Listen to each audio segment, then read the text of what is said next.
If you grew up in a house like mine, you probably spent a lot of time having your dad yell at you to turn off all of the lights in the rooms after you left. But should you have been unplugging the appliances too? Well, I got the answer for that and many more links because I'm Victor Medina, and this is 5 Fact Friday.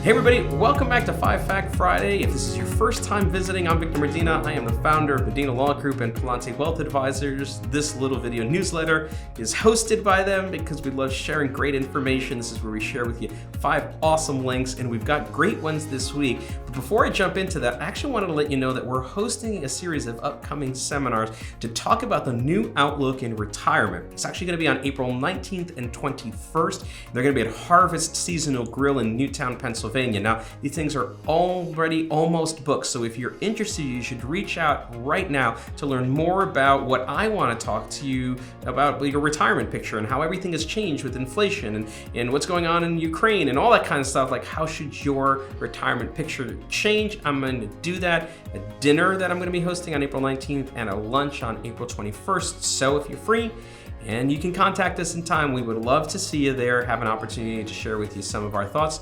Maybe you learned something in the process. So I'm going to go through the links for this week, and the first link is what I'm reading, and it's actually the link that I hinted to at the beginning of this video, which is, should you be unplugging your appliances in order to save energy? Well, this link actually takes you over to CNET, where they did a little bit of research to figure out whether or not your appliances and other things still draw power even when they're off. And the short answer is yeah. I mean, I don't know that I would go ahead and I would unplug everything out of there, but this is a great case, for example, for a switch that would turn things off, like a Wi-Fi switch that you might be able to use manually. So anyway, if you're interested in reading it, you should click on the link and I guess find the appliances that draw the most amount of energy and figure out whether or not you are going to unplug them every single time you're done using them. The next link is what I am watching, and you know, there was so much news made about what happened at the Oscars. I'm not going to revisit all of that, but it overshadowed the fact that we actually hosted a Grammys as well. And so this link is about what 10 things occurred in the Grammys that were overlooked, like what happened there and what was so cool. And I will tell you that one of the things in there makes reference to Jon Batiste, and he is a band leader who's on some talk shows. He is a great music writer. If you haven't listened to his music yet, you should absolutely do so. He's super talented, and actually won a number of awards. So I think he was the most celebrated person in that evening. But check out the link, read what ended up happening at the Grammys, and then go find the link and go listen to some Jon Batiste. I think that you're really gonna like it. The next link is what's new in tech, and it's actually not what you would think about in tech because it's a new flavor of Coke, but the flavor is pixels. I'm not even sure what this is supposed to be about. So Coke has been doing everything possible to get you interested in drinking more Coke. They released I think a Starlight version of their Coke, and it's supposed to have had, I don't know, some flavor that was great. Well, this one's called BYTE, B-Y-T-E, and they say that it tastes like pixels. And so the can on it looks like the kind of pixelated graphics from old video games and things, and it's a new flavor. It's good thing, I guess, is that it's 0 sugar, so you can try as many as you like without getting fat, but I don't know. This is gonna be another one of those that I share with you, and then you tell me whether or not you've tried Coca-Cola BYTE, what it tasted like, and if you now know exactly what pixels taste like. The next link is what's new and legal, and I want you to pay attention for this one.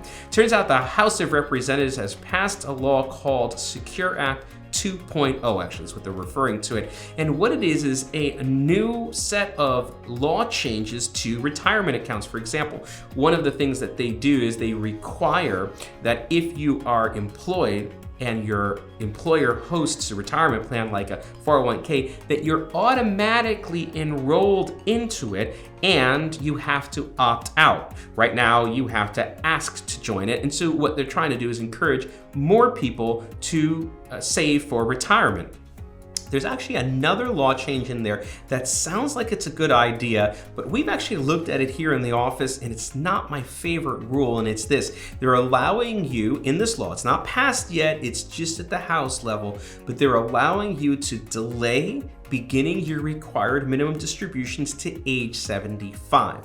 Now that sounds like a good thing because it's a longer period of time before you have to take money out of your retirement account. But for many people that can lead to a false sense of that you're going to be paying less in overall taxes. We talk a lot in the plans that we create about the value of moving money out of your IRA proactively. For example, we have a series of tax rate changes that are set to increase in the year 2026. They're going to go higher. They're actually going to go back to what they were in 2016. So we have a window of opportunity. If they pass this law and people who are 72 figure that they can wait 3 more years, when they take money out at age 75, it'll actually be at higher tax rates than if they took it out now. The lesson, as always, is you should have a plan in retirement, and that plan should also help you focus on your taxes. That's what we do when we create our Make It Last plan, where we focus on income, investments, tax, and estate planning. And if you don't have a retirement plan, let me encourage you to reach out to us so that we can develop one for you and help get you in the right position of dealing with all of these different law changes. Anyway, as to the Secure Act 2.0, keep a look on this channel to see the upcoming different newsletters that we're going to be doing, as well as advertisements for any webinars, because if this does become law, we're probably going to help with the education so you kind of understand a little bit about how to deal with it. The last link for this week is what's new in retirement, and it's actually a link that's going to talk to you about different kinds of retirement trips that you can take. So it's always one of my favorite things to check out and check into, different trips for retirement, ways that you can kind of engage with that. And it's a great little link about the different destinations, the kinds of trips that you can take, and I encourage you to check that out.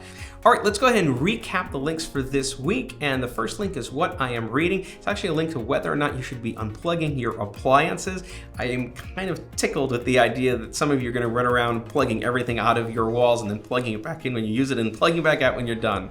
The next link is what I'm watching, and it's everything that you missed in the Grammys. Don't forget to check out Jon Batiste. What's new in tech is Coca-Cola BYTE. Taste it and let me know what you think. What's new in legal is the Secure Act 2.0 that we're going to be keeping an eye on. And finally, what's new in retirement, the retirement trips that you can take. Don't forget about the upcoming seminars that we're hosting April 19th and 21st. If you're interested in learning how the new outlook on retirement has changed your plan and what you should be thinking about, I encourage you to reach out to us as soon as possible because spaces are limited. We'd love to talk to you either dinner on April 19th or lunch on April 21st being held at Harvest Season Grill in Newtown, Pennsylvania. That's it for this week. I'm hoping for warmer weather soon. It's already April. Anyway, I'll catch you soon. Bye-bye. Hey everybody, it's Victor Medina. Thanks for watching the video. If you want more great information on legal and retirement planning, make sure you hit the subscribe button so you get notification every time we post something cool.